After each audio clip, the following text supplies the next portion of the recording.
News 24 తెలుగుకు స్వాగతం. ఇప్పుడు వార్తల్లోని ముఖ్యాంశాలు ఇప్పుడు చూద్దాం. డాక్టర్ బిఆర్ అంబేద్కర్ కోనసీమ జిల్లా ఐపోలవరం మండలం అమలాపురం కిమ్స్ హాస్పిటల్ ఆవరణంలో జరిగిన 3వ ప్రపంచ తెలుగు మహాసభలలో నిర్వహించిన సీనియర్ పద్దెల పోటీల విభాగంలో గుత్తిన దేవి సాయిరాం విద్యానికేతన్ హైస్కూల్ విద్యార్థిని గంగుల కృష్ణవేణి ప్రథమ స్థానంలో నిలిచి 5,000 రూపాయల క్యాష్ ప్రైజ్ను అందుకుంది. పోతుల ఏంజల్ వక్తృత్వ పోటీల్లో మండల స్థాయిలో ప్రథమ స్థానం సాధించి 1,500 రూపాయలు, సీనియర్ వ్యాసరచన పోటీల్లో మొగులి శ్రీలక్ష్మి ద్వితీయ స్థానం 1,000 రూపాయలు, వ్యాసరచన జూనియర్స్ విభాగంలో మెండ శ్రీ విద్య ద్వితీయ స్థానం సాధించి 1,000 రూపాయలు క్యాష్ ప్రైజ్ను అందుకున్నారు. ఈ సందర్భంగా విద్యార్థులను school correspondent Saladi Srinivasarao, principal Magapu Seetharatnam, Nathi Dhanaraj, బొమ్మిడి నాగేంద్రవర్మ, గుత్తాది విజయ దుర్గ అభినందించారు.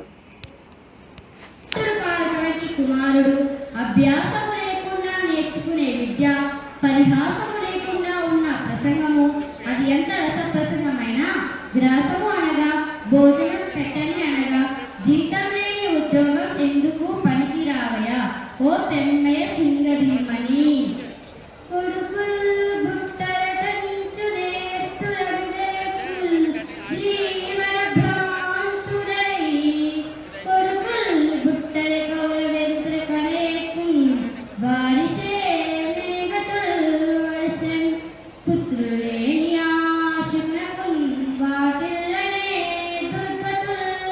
చరణే మోక్షబలం వపుత్రగుణకున్ శ్రీకాళహస్తీశ్వర.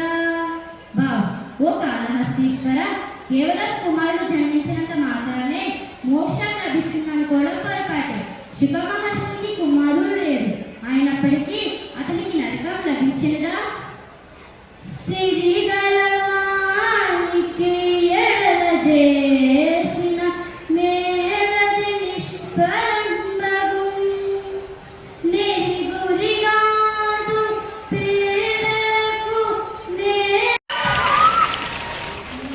మహాసభల సందర్భంగా ఈ పోటీలు నిర్వహిస్తున్న నిర్వాహకులకు, గురువర్యులకు నా నమస్కారములు.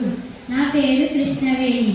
నేను గుత్తినదేవి సాయిరాం విద్యానికేతన్ పాఠశాలలో 8వ తరగతి చదువుతున్నాను. ఈరోజు మీకు చెప్పబోయే పద్యాలు శతక పద్యాలు. కరమున నిత్యదానము ముఖంబున సుముద్రవాణి యౌదలం గురుచరణాభివాదన మకుంఠిత వీర్యము దౌర్యుగమ్మునన్ వరహృదయమ్మునన్ విషదవర్తన మంచిత నిత్య వేణురన్ సురుచిర భూషణ